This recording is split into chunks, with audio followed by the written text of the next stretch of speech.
Yesus tidak bisa berbuat apa-apa. Apa kekuatan Yesus? Lebih hebat lagi Nabi Isa kami. Pada waktu dilahirkan dia sudah bisa berbicara, menyelamatkan ibunya dari cercaan, dari fitnahan orang-orang di sekitar situ. Nah, Yesus apa? Apa hebatnya? Shalom bagi kita semua dimanapun kita berada saat ini. Kiranya kita semua tetap berada dalam keadaan sehat dan apapun yang merupakan aktivitas kita sepanjang hari ini. Kiranya Tuhan Yesus memberkati dan kembali berjumpa lagi di channel kesayangan kita ini, yaitu Gereja YouTube. Terima kasih buat teman-teman semua dan juga para sahabat yang sudah mendukung perkembangan channel ini dengan setia. Dan kiranya kita tetap menggunakannya untuk menjadi berkat bagi semua orang. Nah, teman-teman, pada video kali ini saya membagikan kepada kita semua satu video yang menarik untuk dibahas dan menarik untuk kita luruskan. Sebelum mendengarkan video ini, ada baiknya saudara sediakan kopi atau gorengan maupun cemilan untuk lebih enjoy saat mendengarkan hasil dari video ini. Karena video ini sangat luar biasa, dan pastinya saudara akan diberkati. Di kesempatan ini saya mau ajak saudara mendengar, Yesus tidak bisa berbuat apa-apa. Apa kekuatan Yesus? Waktu dilahirkan dia sudah gak jelas asal-usulnya. Ibunya Maria ngaku-ngaku perawan. Kok perwan bisa hamil? Bagaimana seorang mu'alaf yang mengatakan apa hebatnya Yesus, dan Yesus tidak bisa berbuat apa-apa? Ya, dia begitu enteng maki-maki ajaran Kristen. Mari kita simak dulu videonya. Video. Persembahan dari jemaat hanya untuk lari ke perutnya, hanya untuk aksesoris rumahnya. Biar paham kalian. Assalamualaikum warahmatullahi wabarakatuh. Waalaikumsalam warahmatullahi wabarakatuh. Tenangkan Jangan roh kalian kudus. tantang saya. Tenangkan roh kudusnya kakakku. Cup.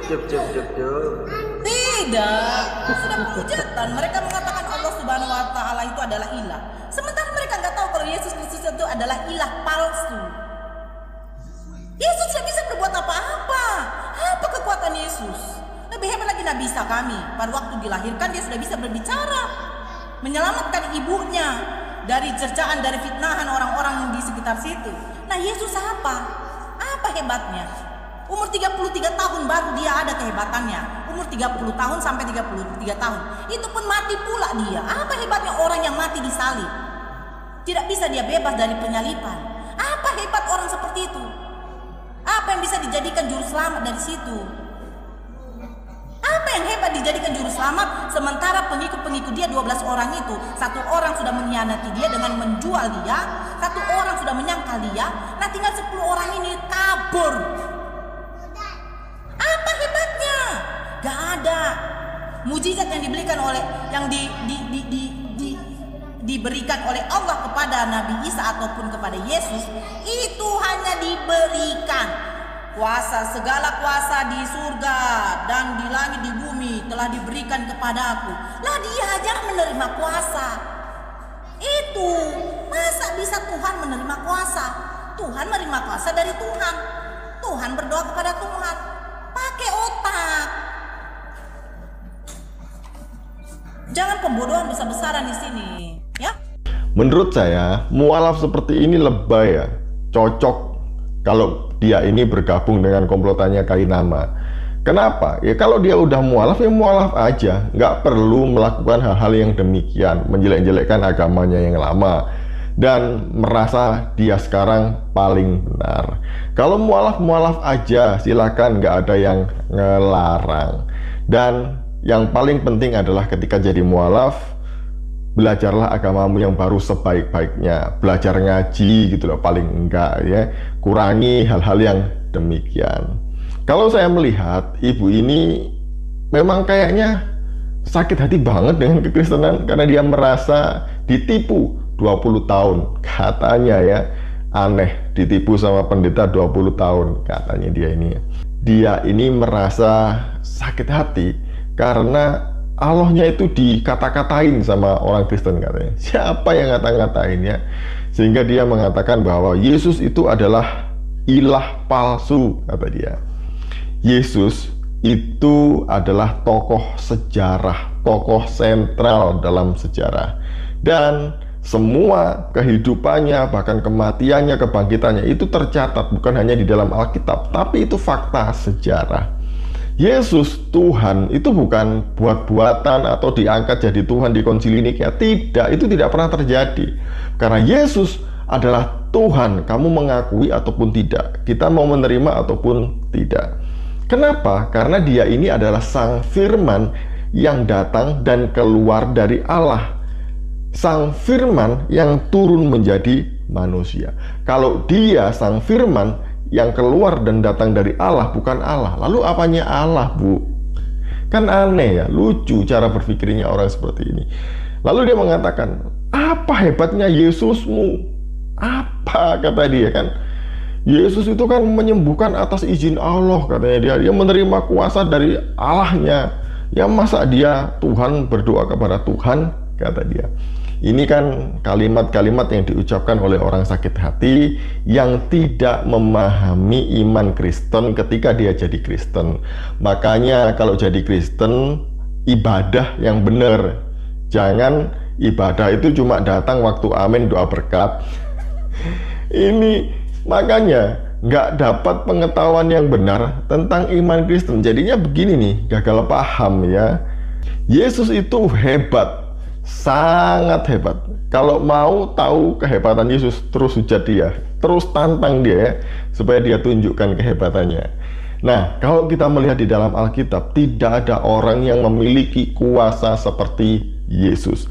Ada kalanya dia melakukan mujizat spontan, tapi ada kalanya melakukan mujizat memang dia meminta izin kepada Sang Bapa. Kenapa demikian?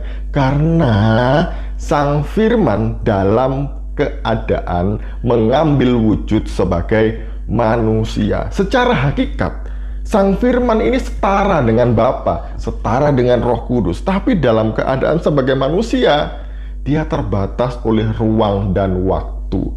Tapi, apakah dia tidak punya kuasa? Tetap dia punya kuasa gitu ya. Tapi, itu dicatat supaya menunjukkan bahwa Yesus memiliki relasi yang baik, yang benar dengan Sang Bapa. Berdoa bukan berarti dia lemah. Berdoa di dalam kekristenan itu adalah cara bagaimana seseorang berkomunikasi dengan Tuhan. Jadi Yesus memberi teladan untuk itu. Bukan berarti dia tidak punya kuasa dan meminta. Bukan. Tidak seperti itu. Apakah yang dikatakan oleh ibu itu tadi hebat? Nabi Isa, Nabi kami ini paling hebat, keren gitu ya. Karena bisa bicara waktu masih dalam gendongan ibunya, masih bayi. Bicara masih bayi, ya bagi saya biasa sih ya. Apa yang dilakukan oleh Yesus hebat. Tidak ada seorang pun yang mampu melakukan mujizat seperti yang dia lakukan.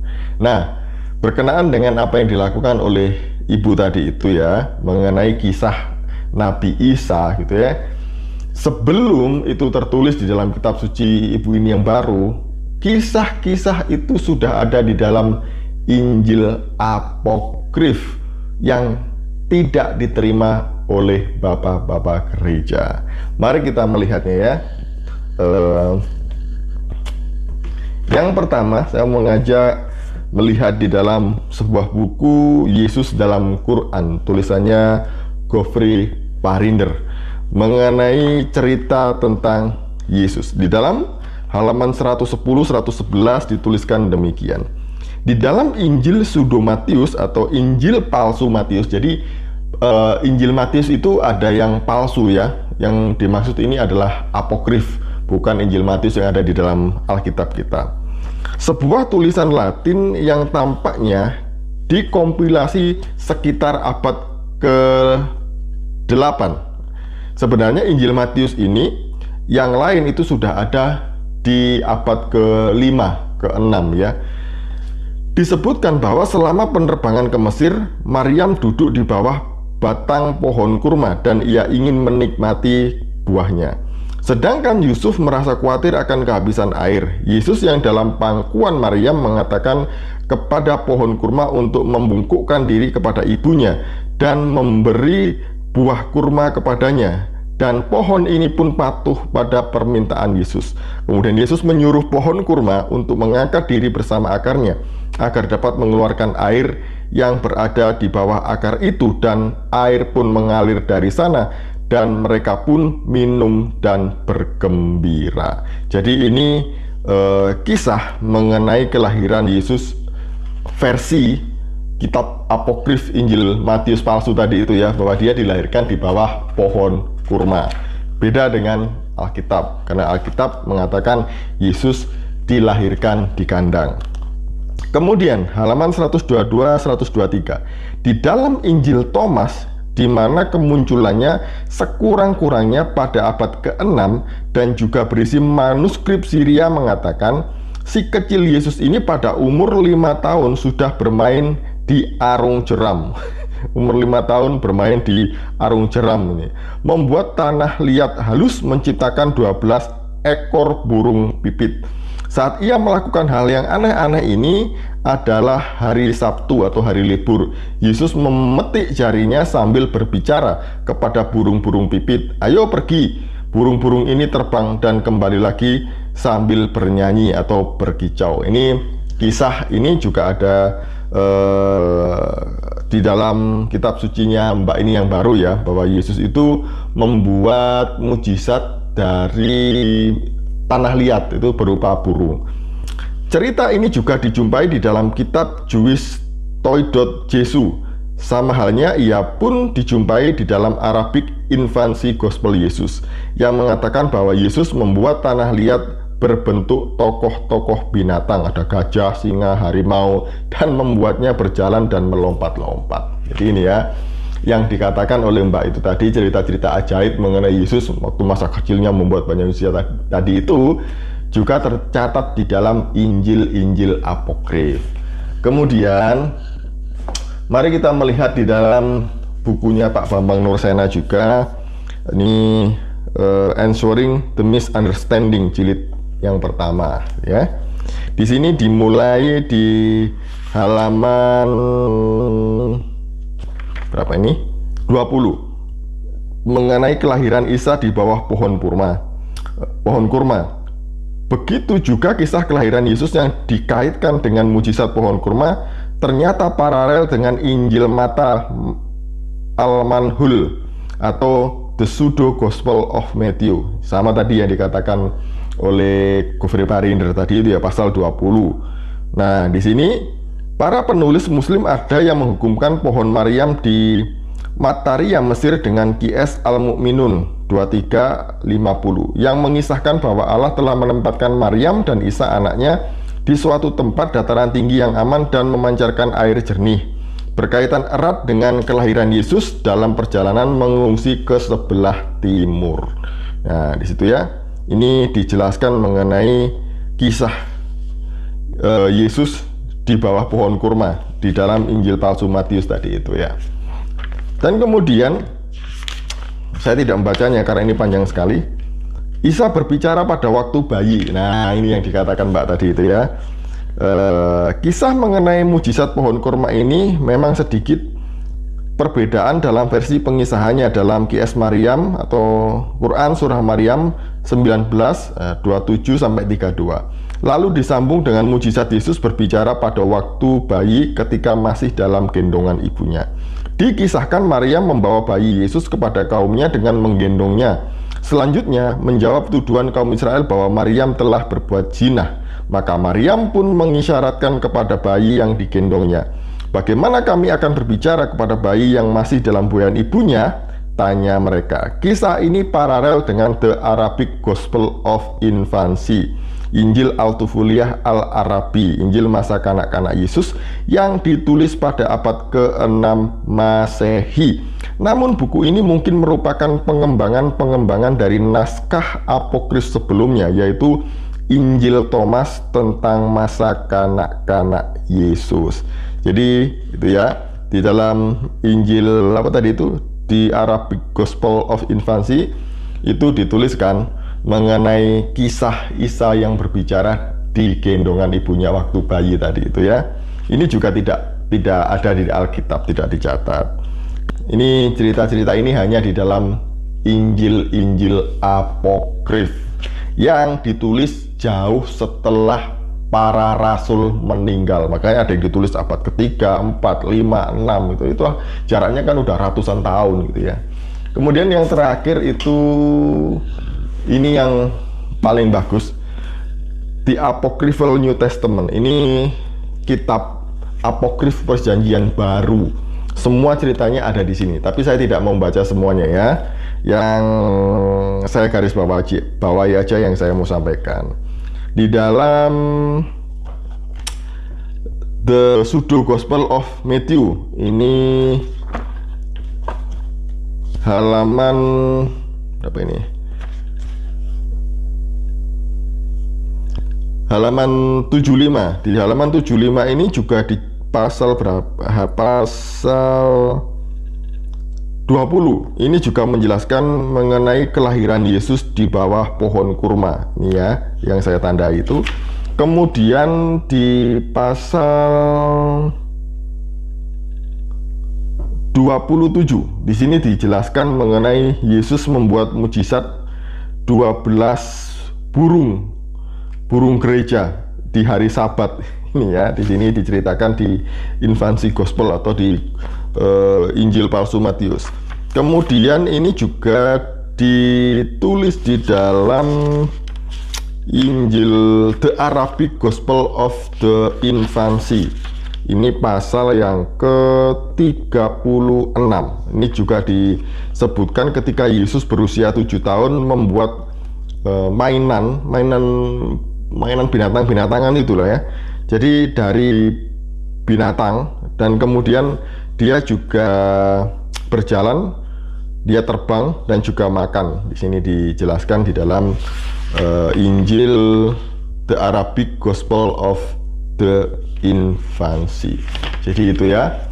Di dalam ini semuanya ada ceritanya, tapi saya tidak baca semuanya. Jadi itu mungkin yang dianggap Mbak ini sebagai Yesus yang luar biasa. Kami tidak mengimani Yesus yang ini, yang tertulis dalam Injil-Injil apokrif ini. Kami tidak mengimani. Kalau Mbak mau ngimani ya silahkan aja gitu ya. Kemudian tadi dia mengatakan, katanya Yesus itu Tuhan. Kok dia mati disalibkan? Kok dia tidak mampu membebaskan diri dari salib? Mbak ini lupa ya, bahwa Yesus itu mati disalib, tapi di hari yang ketiga dia bangkit lagi, menampakkan diri ke banyak orang, dan kemudian dia terangkat ke surga, dia naik ke surga. Dia masih hidup selamanya loh. Dia tidak mati yang benar-benar mati kemudian tidak bangkit lagi, itu enggak, dia hidup lagi. Kemudian dia tadi ngomong, apakah dia tidak bisa melepaskan diri dari salib itu? Kalau Yesus mau, dia sangat bisa melepaskan diri dari salib itu. Tapi dia mau melakukan kehendak Bapa. Dia mati itu untuk menggenapi nubuatan para nabi. Jadi Yesus itu memang menghadapi itu semua gitu ya. Jadi dia tidak melarikan diri dari cawan yang harus dia minum. Itu Yesus kami. Beda dengan isanya Mbak ya, yang harus diserupakan, kemudian hukumannya harus diterima oleh orang lain, itu beda gitu ya. Karena Yesus mati itu menunjukkan bahwa Allah itu konsisten dengan janjinya. Allah tidak mencela-mencela, tidak. Lah kalau Yesus nggak mati, itu berarti Allah tidak menepati janjinya, karena sudah dinubuatkan bahwa Yesus akan mati sebagai kurban tebusan bagi banyak orang. Jadi dia mati di atas kayu salib, kemudian dia dikubur, dibangkitkan, naik ke surga. Untuk orang-orang berdosa seperti saya, mungkin juga Mbak. Sekian dari saya. Semoga kita belajar banyak dari Mbak ini ya, agar kita bertutur kata dengan sopan. Biasanya orang yang ngomongnya ngawur, ngelantur, tidak sopan itu ciri-ciri orang yang tidak berpendidikan. Sekian. Shalom, salam waras, Tuhan Yesus memberkati. Saudaraku, kematian Yesus Kristus memiliki makna yang sangat mendalam dan penting dalam konteks keselamatan umat manusia seperti penebusan dosa. Manusia berdosa dan terpisah dari Allah karena dosa. Kematian Yesuslah sebagai pengorbanan yang menghapus dosa-dosa manusia. Namun yang jelas adalah Yesus bangkit kembali di hari yang ketiga. Kebangkitan Yesus ini bagian penting dari kekristenan. Kebangkitan Yesus menegaskan kemenangannya atas dosa dan kematian, serta menawarkan harapan akan kehidupan kekal bagi mereka yang percaya kepadanya. Jadi, kematian Yesus Kristus adalah suatu keharusan yang berkaitan dengan rencana keselamatan manusia agar layak menghuni surga. Saudaraku, kematian Yesus Kristus memiliki makna yang sangat mendalam dan penting dalam konteks keselamatan bagi umat manusia, seperti pengampunan dan penebusan dosa. Manusia berdosa dan terpisah dari Bapa Yahweh. Karena dosa kematian Tuhan Yesuslah yang menghapus dosa-dosa umat manusia. Namun yang jelas adalah Yesus bangkit kembali di hari yang ketiga, kebangkitan Yesus. Ini bagian penting dari kekristenan. Kebangkitan Yesus menegaskan kemenangannya atas dosa dan kematian, serta menawarkan harapan akan kehidupan kekal bagi mereka yang percaya kepadanya. Jadi kematian Yesus Kristus adalah suatu keharusan yang berkaitan dengan rencana keselamatan manusia agar layak menghuni surga. Sekian video dari saya. Sahabat Gereja YouTube, itulah tadi videonya yang telah disampaikan. Apa pendapat saudara? Bisa tulis di kolom komentar, atau saudara bingung mau jawab apa? Saudara cukup tulis di kolom komentar Tuhan Yesus. Baik, Tuhan Yesus Maha Dahsyat. Itu aja tulis di kolom komentar itu membuat kami tim Gereja YouTube terus semangat lagi memuliakan nama Tuhan Yesus.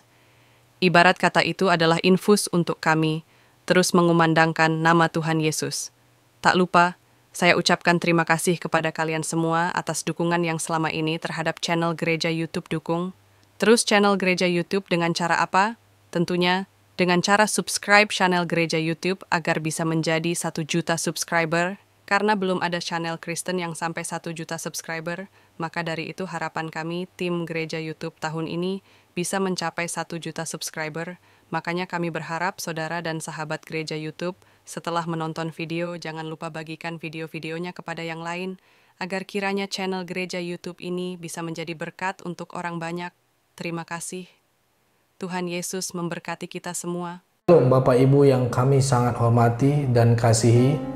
Dalam nama Tuhan Yesus Kristus, beberapa waktu lalu kami telah menyelesaikan pelayanan kami di pedesaan. Kami membuat satu terobosan untuk membuat mobil ambulan, gitu ya, untuk transportasi. Di sana kami memang sangat melihat di sana kebutuhan transportasi di desa tersebut. Selain jalannya yang jauh dan curam, terkadang kalau ada peristiwa malam hari atau ibu hamil, mereka kasihan, bingung mau diangkut pakai apa. Maka dari itu kita putuskan bersama tim untuk menggunakan channel Gereja YouTube ini untuk rekan-rekan subscriber bila ingin mengambil bagian untuk pelayanan ini bisa berbagi di rekening yang tertera di atas. Ayo ambil bagian. Kami perkirakan habis sekitar 130 juta karena untuk membeli mobil dan dekorasi ambulan tersebut. Apalagi ditaruh oksigen, peralatan oksigen dan lain-lain. Kami memohon dukungan doa, dana dari Bapak Ibu, saudara-saudari penonton Gereja YouTube, orang-orang baik yang rindu berdonasi dalam melakukan atau mengirimkan di nomor rekening yang tertera di bawah ini. Kami berharap Tuhan akan menolong kami dan mencukupkan kebutuhan untuk pelayanan ini. Terima kasih. Doa kami selalu menyertai saudara dan pelayanan kita bersama ini. Tuhan Yesus memberkati kita semua. Haleluya.